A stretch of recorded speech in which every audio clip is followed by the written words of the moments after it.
We are starting with Rudy Frisch, who's come over from Canada to talk to us, and he's going to be giving us an introduction to the Gold Standard Institute, which has been started since the last meeting we had here in November 2008 by Philip Park. So over to you, Rudy.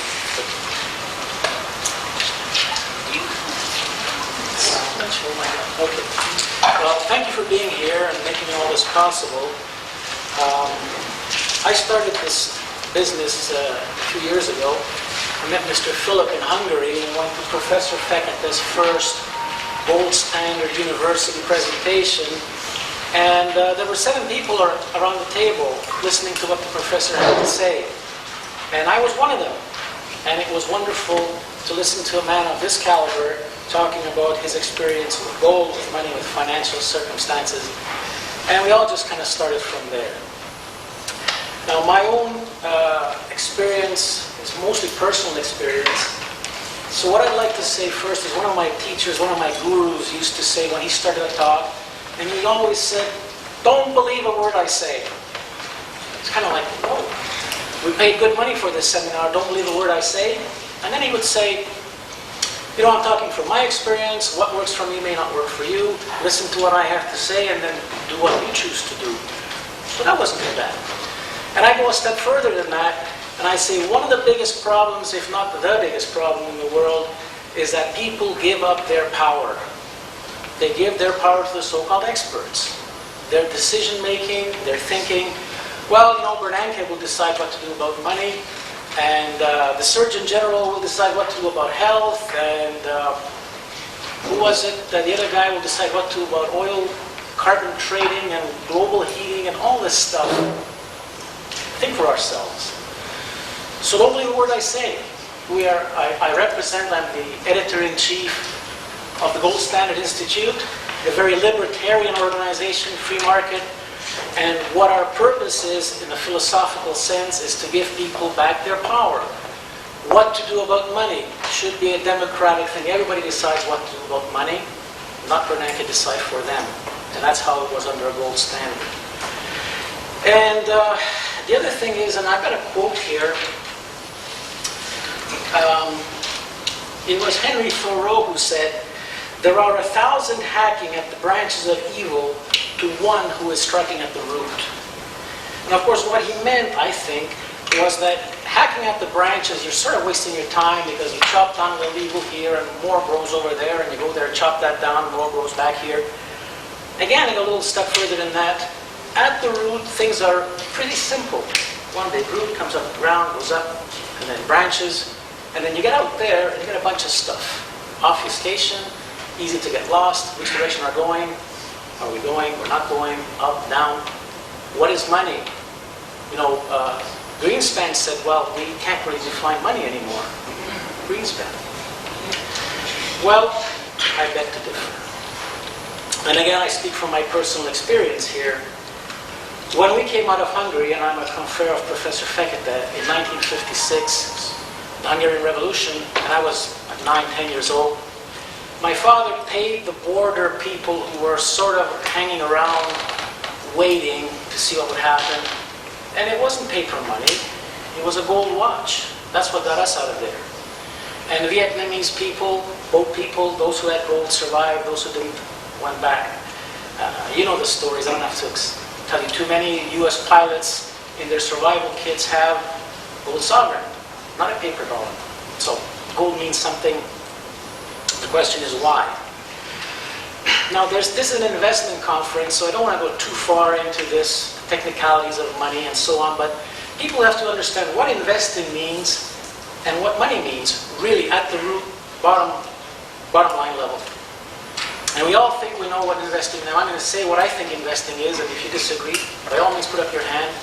Investing is taking your money, putting it to work, and using it to make more money. Does anybody disagree with that? Okay. And then saving, of course, is taking your money, stashing it away under your pillow maybe, and kind of piling it up. And then there is speculation, where you take more risk, hope of higher returns. And then there's gambling. It's just not very good. So under a fiat system, this thing is all topsy-turvy. In my father's day, and if you're of the younger generation, it's probably your grandfather's day, there was one breadwinner in every family. Usually the man went out, had a regular job, 9 to 5, earned money. They had a house, they had food, they had a vehicle, everything was fine. But something started to happen, and it became harder and harder to make ends meet. And so maybe the father had to end up taking a second job, driving a taxi cab at night. Or maybe the mother, when the children were a bit older, got a part-time job and a second job. And in fact, today the statistic is that in the US at least, and I think more or less the Western world, two breadwinner or two earner families, the average is 7 weeks from financial catastrophe. 7 weeks. If one of the breadwinners loses their job, in 7 weeks they're underground, they're negative, they're basically bankrupt. Why? Well, I'll tell you why. This is the so-called benevolent inflation that the banks push on us. Every year, your money, my money, and everybody else's money, it's clipped. 2, 3, 4, 5%. Every year, compounding year over year. Costs go up, the value of whatever you do goes down. So now we're at the point where this inflation is starting to pick up speed even faster, and it's starting to really hurt. Before it was, in the first part of the 20th century, it happened pretty slowly. The US dollar was on some level still backed by gold, and the international level after Roosevelt. Nevertheless, in 1971, when Nixon closed the gold window, it's of course a euphemism for defaulting on their commitments. It's gone like this. And now it's stressed to the max. Now, before we go further, let's just comment on some of the first slide presenters. We're talking about debt to GDP ratio. In other words, how much debt there is versus the GDP. And this is like, well, you want your hand had this much debt for so many years, and they survived, and while at the Great Depression there was so much in the year. Certain comparison in historic terms, but there is an indicator for this that measures exactly and directly the capacity of the economy to carry debt. And it's called the marginal utility of debt. And what it means is, for every new dollar of debt, how much growth or how much change is there in the GDP. So back in the 60s, every dollar of debt, new debt, created $3 increase in the GDP. And this is a chart going from the upper left to the lower right. Went to $2, went to $1. Now it's either at the point where it's zero, or perhaps turning negative. Now think about that. Instead of a dollar new borrowing creating new growth or new GDP, it actually is going to cause a reduction in GDP. So you run out of space. I suggest some of the people who are talking about that should look at this indicator. Again, it's one of the things Professor Fekete came out with. So, we talked about investment. Now let's talk about money. What is money? Anybody want to define money for me? Please. Yeah, medium exchange, store value, and unit of capital. Excellent. Those are the functions of money. Okay? So I noticed one thing you put means of exchange first. Yes? Not actually store value. Well, you said it first. Okay, and I think this is quite interesting because people do tend to put it in that sequence. Well, it's just a means of exchange. Oh yeah, it's also a store of value. But if we go to the roots of Austrian economics, and I'm going to digress for a second here. Everyone talks about economics as a business science, and some people really hate economists. And what can I say? You know, you have 12 economists, and the median forecast is such and such, kind of like what did the 12 guys say, and you average it out, and hopefully that's near the truth. But is this science? Is it a dismal science? Or perhaps it's not even science at all? Compare that to physics. Now, physics is the queen of sciences. It's the hardest of the hard, the root of everything. But wait a minute, wasn't there a guy called Einstein who turned the fundamentals of physics upside down not too long ago? It went from Newtonian physics to relativity. Everything changed. And then there was a guy called Dirac who came up with some quantum physics. And that changed the fundamentals once more, totally upside down. So all the Newtonian stuff is merely a subset of Einstein and a subset of quantum physics. On the other hand, Austrian economics starts with one human being as the ultimate fundamental unit of the economy, one actor. In fact, Mises' great book on economics is called Human Action. Now, you can't go beyond smaller than one human being. You can't smash a human being to see what makes him work economically, unlike an atom. So in some way, the science of economics has maintained greater stability than the science of physics. Isn't that interesting? So why are the economists coming out with garbage? Well, maybe their theories are wrong. And maybe they're not, they don't understand what drives economics. There are other branches with their differential, integrals and equations and blah, blah, blah. Instead of at the root, human action. What does human action do? I'll give you an example, the question of value. What is value? And for many years, this was not very well understood. In fact, Marx believed that value comes from labor. And the more labor in a product, the more valuable it is. And then he thought, gee, capitalists don't do any labor. How come they're getting paid? Well, they're exploiting the workers. Oh, and Marxism was born, and 100 million people were destroyed in the 20th century because of an economic fallacy. 100 million people. And to this day, Marxism is still hanging around. Now, the Austrians, back in Menger, discovered that, value is like beauty. It's in the eye of the beholder. Value comes from whoever is going to buy the product, not from how much labor went into it. In fact, labor is an expense. I'll give you an example. Water is very, very cheap. It's free. It's out there. Just grab some. What if you're in the middle of the Sahara Desert dying of thirst, and a sharp Arab on a camel comes along and offers you a liter of water? What will you pay for that water? Whatever you got. And so you life and death. That water is the most precious thing in your value scale at that moment. So hey, drink the water. Hey, how about another liter? Yeah, I'm still thirsty. Another liter. Oh, how about another one? So I can't drink this. But sell your canteen, so I can carry it with me. Okay, sell your canteen. And another 6 canteens hanging around the West. Wow. How about another canteen? No, sell your camel. So you see, what I'm getting at is the diminishing value or diminishing utility of this particular commodity, which is water. But notice the flip side of this is money bought the water, money bought the canteens, money bought the camel. So the marginal utility of money does not decline. And this is one of the definitions of money. And of course, gold is that commodity which has the slowest rate of decline of marginal utility of any others. It's marketable.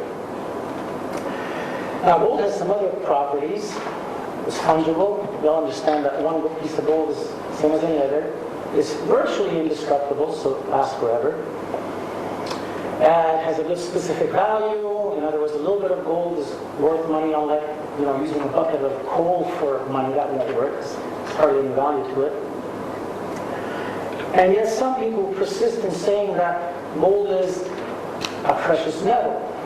Well, it is a precious metal. It's also a metal. Iron is a metal, copper is a metal. None of these are money. But why gold? And why do you differentiate precious metals from metals? Well, precious metals obviously are rare, they're more valuable, so on and so forth. And why is gold or silver different from precious metals? Well, I don't have a PowerPoint, but if you can see this chart, you can pass it around. These are bar graphs showing the stocks of gold and silver existing in the world. Somebody said there are 2 swimming pools worth of gold here that exist above ground. That doesn't sound like much, does it? But the reality is that represents 80 years of mine supply. 80. That means people have been accumulating at the rate current for at least 80 years. Of course, that's not how it worked. It was over thousands of years, and it kind of grew. So if any other commodity would want to take the place of gold as money, there would have to be 80 years of supply. Platinum, palladium, all these things have days, not weeks or months, but days of supply. Copper on the London Metal Exchange, they only need 15 days, 17 days. Oil, U.S. strategic supply included, 56, 58 days. So every 58 days, all the oil goes and new oil replaces it. This can't be money. What if there's a cut in the supply? What if something happens? Whereas gold, there's plenty of gold, even though from one point of view it's very rare, from another point of view there's 80 years of it. No other commodity comes close.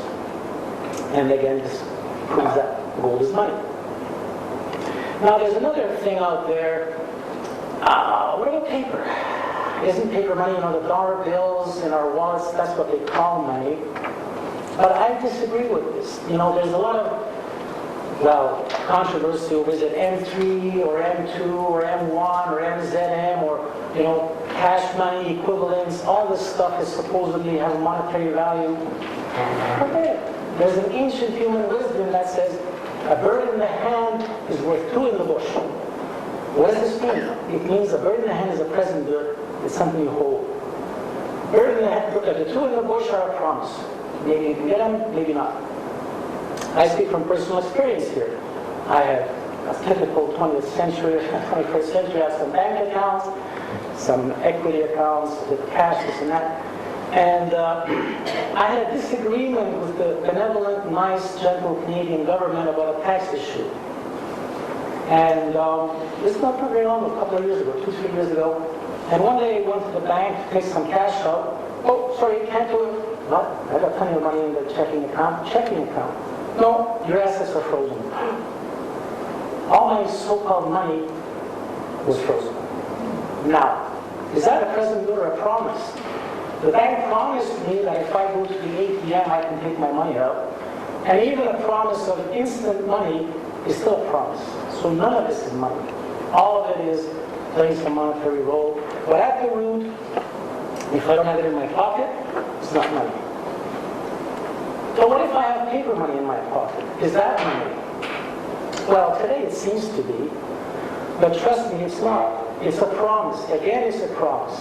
And if you look back in, not very long ago in history, 50, 60, 70 years ago, on the US dollar was written that this bill represents so many ounces of fine gold up to milk, or it was actually silver. The US dollar was defined in terms of silver.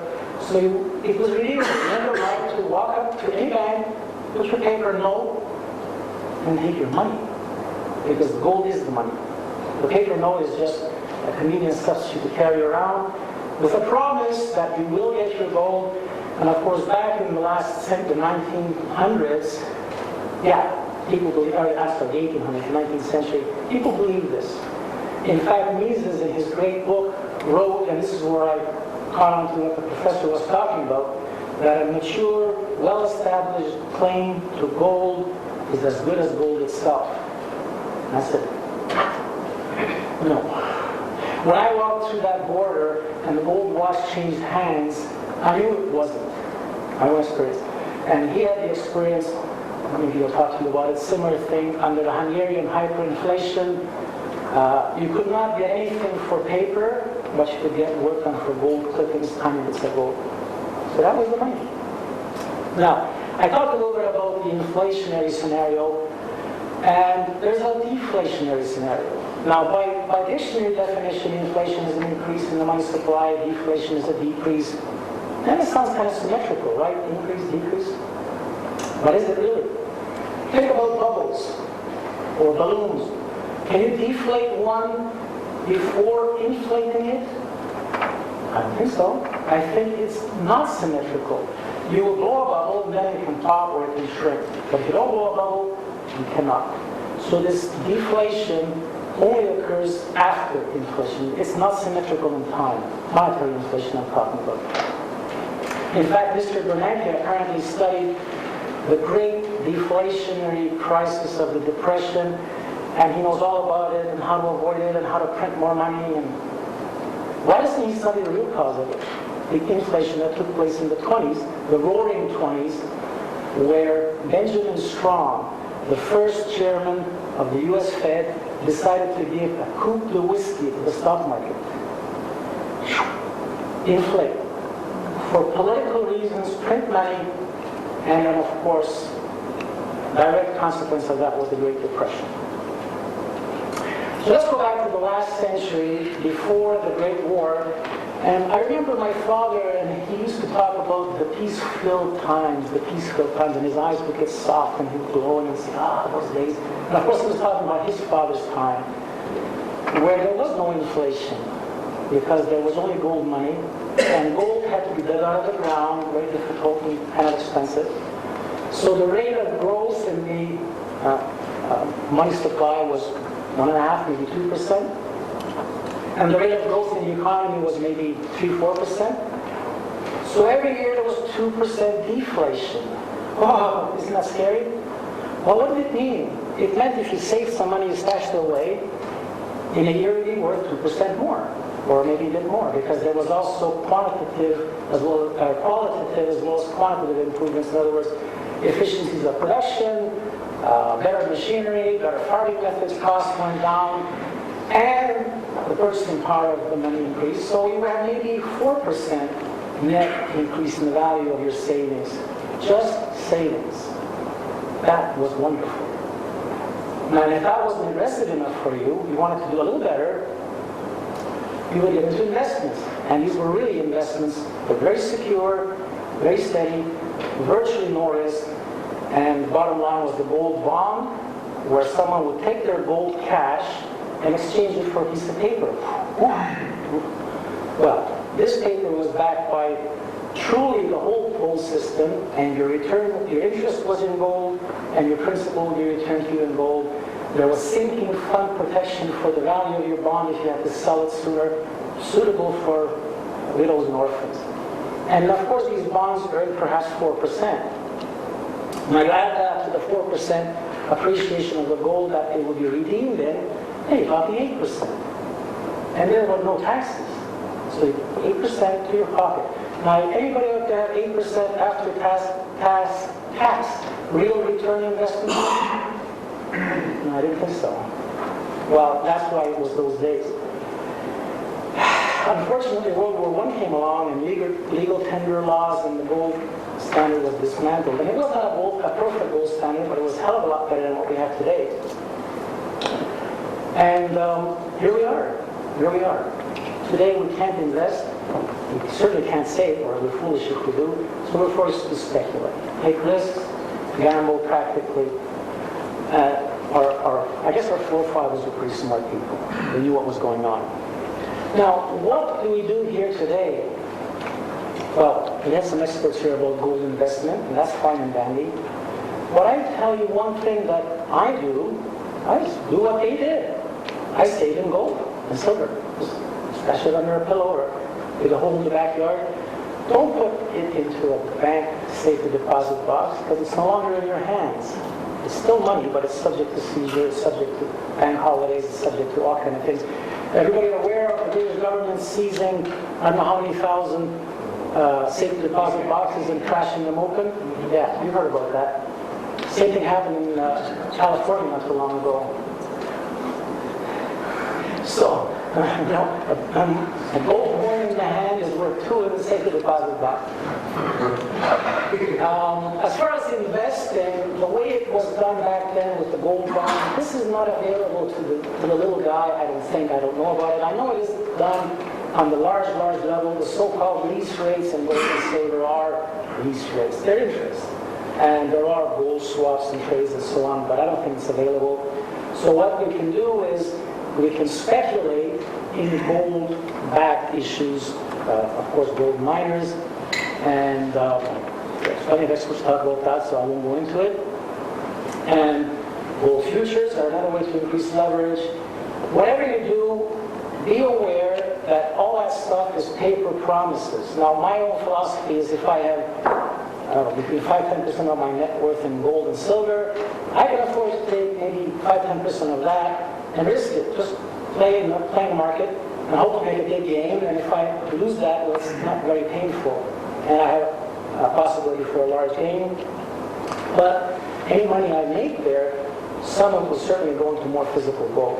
So if I some nice money in gold futures. Some people suggest taking delivery of your gold bars, and this is one way to bring the system down in effect. Yeah, but if you like to walk in front of tanks, yeah. Because if you take a gold bar for delivery, this is very well known and it's recorded, and it's in the in the books, and you'll be on the radar screen, and I prefer not to be on the radar screen. So just take cash and go out and buy anonymously stuff in your backyard. You're investing and you're saving at the same time. And it's also an insurance policy. I mean, if things really go bad and the world really falls apart, I don't know, I'll still have the gold and silver. I can use it for something.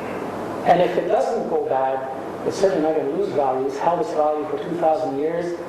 Now, some people say, well, how can you compare Roman times to today? It's too far away. Okay. Compared to Ford Model T, I just read about this on the internet lately, 42 or 43 ounces of gold at $20 an ounce back in 1910 or so bought a Ford Model T, $800. Today, 40 ounces of gold is worth $43,000. Buy you a real nice Ford Ranger or whatever it is. So what are you going to do? What if you had saved those paper dollars, 800 paper dollars today? How much car can you buy for 800 paper dollars? I don't think very much. So, what else can I tell you? As the editor of this institute, our purpose, our mission statement is to educate people, to pull the veil aside and say, hey, behind that curtain, there's a little guy pulling levers, and we don't need this. We need to take our own power back.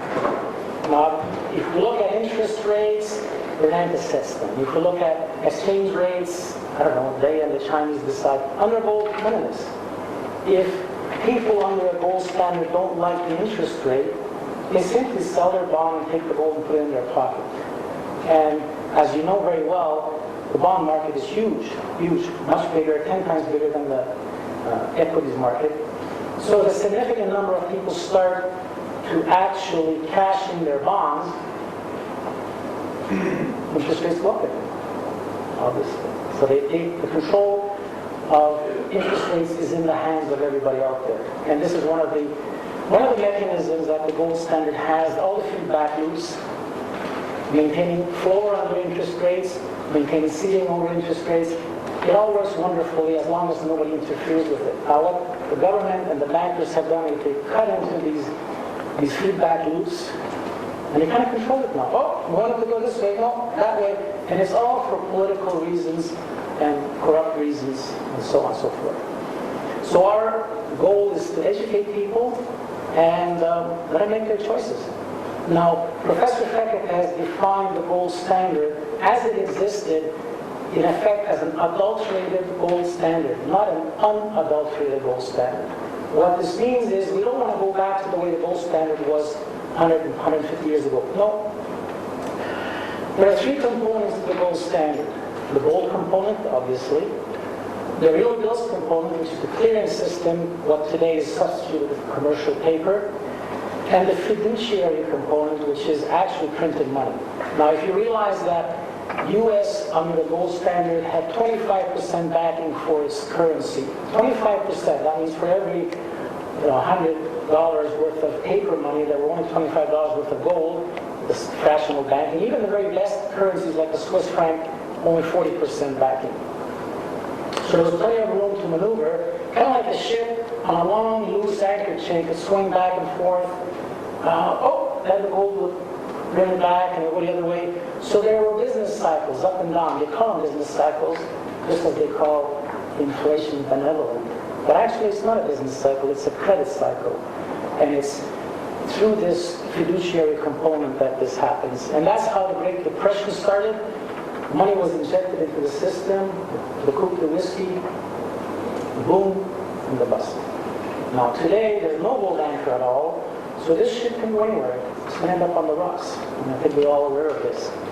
So we want to establish, or we suggest that the world return to an unadulterated gold standard where all the money is backed 100% by gold or real bills, which mature into gold within 91 days. Now, some people will say this is impossible. And we're going to talk more about this, the mechanics of this. But just quickly, I don't know how much time do I have left. Anybody know? A few more minutes? Anyway, we all say, what's the first objection to a gold standard? Anybody object to a gold standard? Biggest objection. Color of the gold. Good. The first objection that I hear is there's not enough gold. Yeah. There's not enough gold. It's impossible. Forget it. You're pipe dreaming. Impossible. No. I'll tell you something that at first blush you may want to throw rotten apples at me, but so be it. The amount of money in the economy is totally irrelevant. It does not matter how much money there is. I'll give you an example. You ever hear of Turkish lira? Or used to be Italian lira? And it was like $1 million or $1 billion or $1 trillion note. And, you know, a cup of coffee would cost you $1 million lira, and the average blue-collar worker would earn 20 million lira. The numbers were ridiculous. So the government, in all their wisdom, said, let's chop 6 zeros. We'll issue new lira. Every $1 million lira will be a 1 new lira. There were 1 million as much money in the economy the next day. And what changed? Nothing. That guy still got 20 new lira for his hour work. A cup of coffee cost him 1 lira. So in real terms, 1 hour of labor, 20 cups of coffee. Just the zeros are gone.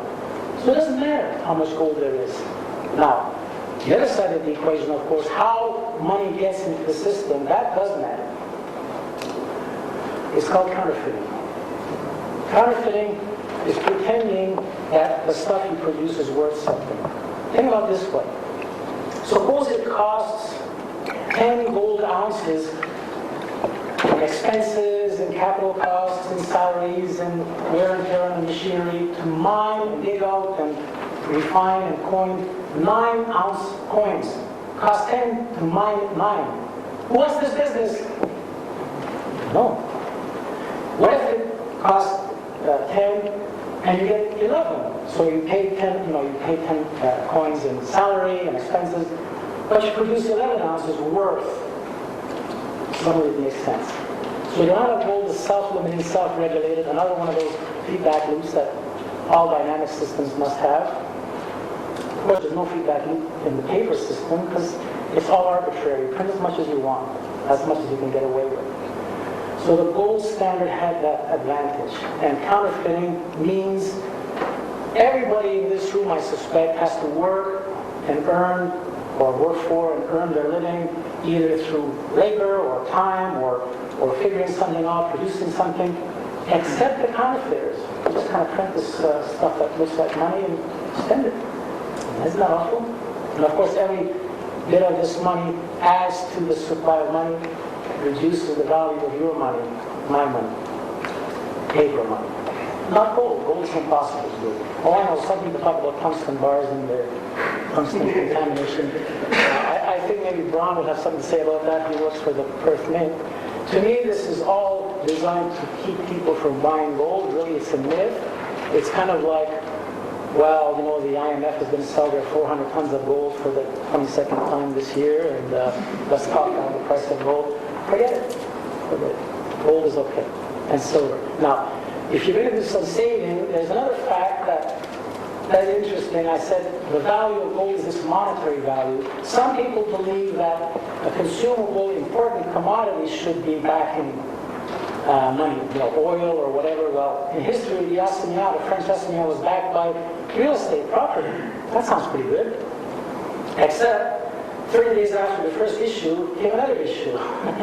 And 9 days after another issue, because it was too good for whoever was doing the counterfeiting. So you can't really do that. Money has to be money. And interestingly, silver is not quite believed to be as much money as gold is, but it has a lot of industrial demand. There's new use for it every day. It's an antibiotic. It has great properties and characteristics. Well, the gold to silver ratio is around 50 to 1. 1 ounce of gold will buy you in the neighborhood of 50 ounces of silver. And if silver has such industrial uses, why? It just proved what I said, that it's the monetary value that drives the value, not the industrial value. And in fact, I think that people will come to realize that silver is money, and if you want to be a little bit aggressive in your savings, put some into silver as well, maybe half and half, or some of the more advanced techniques which people will be talking about. How am I doing? Well, we can wrap it up. Okay, so I guess that's basically what I have to say. And for those of you who are staying for the rest of the week, we'll talk more about this and get into the gears and show you how, 2 plus 2 is 4, no question. It's pretty simple at the root, and we can build on this. And if anybody is interested in staying, well, Marcus is here. So, any questions? Yes? Would you mention the DVD? Oh, I'm sorry. Yeah, as you know, this stuff is being videoed, and Martha is going to be doing some editing. I'm glad it's not me. And the DVDs will be available on our, I don't know if it's our website or Professor Fekete's website, but they will be available the whole session. Actually, if anybody's interested, we may do transcripts, because it's kind of boring watching some guy yak up there for 30, 40 minutes, not much action. You might as well read this stuff. And if enough people are interested, we can have this done, right? Yeah. Anything else? Yes. I was interested in the point about why the zeros on Lira notes you can't. Wait, I'm sorry, say again? The zeros on Lira notes, Yes. when you revalue and devalue currencies, it all washes out the same, you just keep different things. Well, okay. With the gold, I have had the argument long and strong with some people about how economies were worse when they were done on gold than they are now. Of course, it serves a lot of arguments to be talking printing money and rather than gold. But I think their argument goes back to the divisibility of gold. Like, you can't actually deal with molecules and atoms of gold. We're not that advanced scientifically to be able to do that. Therefore, divisibility is a problem. So you end up writing data promises for 1 gram or half gram or 2 atoms or whatever. And that just gets too clumsy. I'm going to read you another quote here, and maybe that'll help to address it on some level. This was written by Hans Sennholz, an Austrian economist, not too many years ago, 20 years ago, and he says, "Sound money and free banking are not impossible, they are merely illegal. That is why money must be deregulated. The gold standard will return as soon as people realize that honesty is the best policy. As hope of ill gain is the beginning of the fiat standard, so is honest money the mother of the gold standard, or so is honesty. The gold standard is as old as civilization. Throughout the ages, the gold standard has emerged again and again, because man needed a dependable medium of exchange."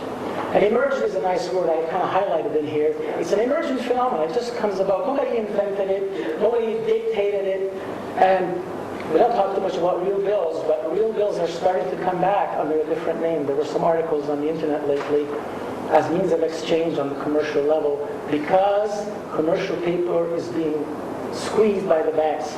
I totally agree on the emergent point. There's a very interesting paper I'm sure a lot of people have seen in the back where cigarettes emerge as a currency in concentration camps. Voilà. Because it's an emergent currency. It's Yeah. something you wouldn't have an opportunity to have gold. Sure. Or But my point was that I think some economists would argue that you can't run a successful economy or several nation-state type economies on gold, and that's why they don't get away. Because of the divisibility problem. We have no right analysis for Well, it. let me address that. First of all, I don't give a rat's ass about what some economist says. Number one. Because I know bloody well 2 and 2 is 4. Forget it. I'm talking the real world. What's happening? Real world. Keynes. You ever heard of Keynes? Sure you have. His theory was wrong. And we're paying the price for it. But we're still practicing Keynesianism. That's what the world is running today. Marx was wrong. Again, we pay the price. So, the divisibility of gold it's another false issue. First of all, you can very easily use silver, which has significantly less specific value. But it's not happening yet. Oh, not yet.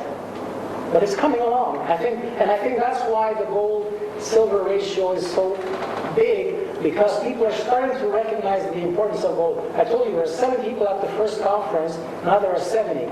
An order of magnitude increase. As the editor of this thing, I get questions to answer. In the beginning, it was once in a blue moon. And now it's like once a week, and now it's every couple of days. So it's starting to pick up. Yes? You talked about a bird in the hand world too, the bush that you have to physically own, this sort of metal, and then you also talk about real bills. And Yes. you made reference to banks with earth. I also made... How do you get over this business of trust where you're placing your money in Yes. trust Well, with somebody else? again, why do you trust gold? Just plug into it. You know, there's some crowd of people that says gold has intrinsic value. Well, it doesn't. It's just a piece of metal. It's an element. Value comes from the people who believe in it, who value it. People value stuff. Why is a diamond worth more? And this was one of the paradoxes that the classical economists couldn't understand. Why is a piece of practically worthless rock worth more than water, the precious stuff of life? Well, it's because people perceive it that way. That's what it is. Hey, if you're in that desert, sure. And if you got a wife and you don't get her a nice egg, forget it, baby. The beers push the price up of diamonds. But if you want to talk about store of value, diamond is obviously one way to do it, but it's not money and it's subject to manipulation much more than gold is. And I think I'm getting shot down here. Well, I think that's a very good place to stop. Rudy, thank you very much indeed. My pleasure.